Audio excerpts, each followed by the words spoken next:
வணக்கம் viewers, welcome to Andaman Arusuvai. இன்னைக்கு நான் பார்க்க போகிறது நல்ல டேஸ்டான பலாப்பழத்தில் குழி பனியாரம் எப்படி செய்யறதுன்னு வாங்க வீடியோக்குள்ள போகலாம். அதுக்கு முன்னாடி நீங்கள் இந்த சேனலுக்கு புதுசாக இருந்தால் நம்ம சேனலை சப்ஸ்கிரைப் பண்ணிக்கோங்க.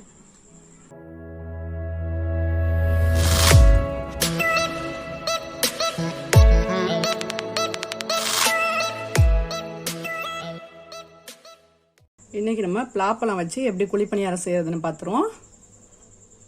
பலாப்பழம் 10 சொல்ல எடுத்து வச்சிருக்கேன். அடுத்ததாக ரவை 1 கப் எடுத்து வச்சிருக்கேன். சர்க்கரை 1/2 கப்பு, அதில் 2-3 ஏலக்காய் போட்டிருக்கேன். அடுத்ததாக 2 டீஸ்பூன் அளவுக்கு தேங்காய் சேர்க்குறேன். இது எல்லாத்தையும் இப்போ மிக்சி ஜாரில் போட்டு அரைச்சி எடுத்துக்கிறோம். இதை அரைச்சாச்சு. இதை ஒரு பவுலில் மாற்றிடுவோம். கொஞ்சமாக டேஸ்ட்டுக்கு சேர்த்துக்கிறோம். இது ரொம்ப கெட்டியாக இருக்குது. நம்ம கொஞ்சமாக தண்ணி ஆட் பண்ணிக்கிறோம்.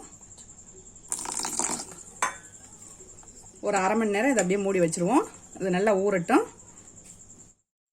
இப்போ இதை ஒரு அரை மணி நேரம் நல்லா ஊறிடுச்சு. இப்போ நம்ம இந்த ஒரு 1/2 கப் அளவுக்கு மைதா சேர்க்குறோம். அதில் லைட்டாக தண்ணி ஊற்றி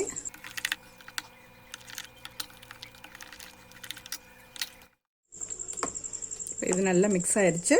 இந்த பதத்தில் இருக்கணும். இதை இப்போ நம்ம குழி பனியார கல்லில் ஊற்றிடுவோம். கல் நல்லா சூடாயிடுச்சு.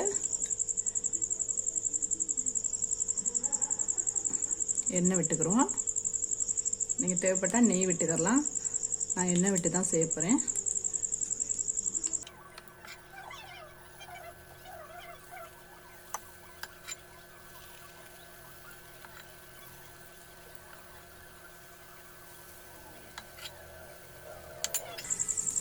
மூடி வச்சுக்கிறோம்.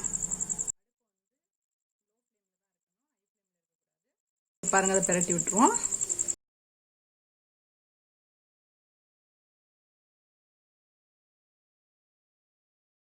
பாருங்க, 2 பக்கமே நல்லா வெந்துருச்சு. கோல்டன் ப்ரௌன் ஆயிடுச்சு. இப்போ இதை நம்ம எடுத்துருவோம்.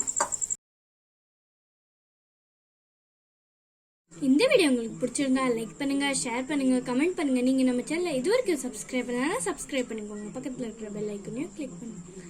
டாடா ஃப்ரெண்ட்ஸ். அரசு ஆரோக்கியம் அல்றட்டும்.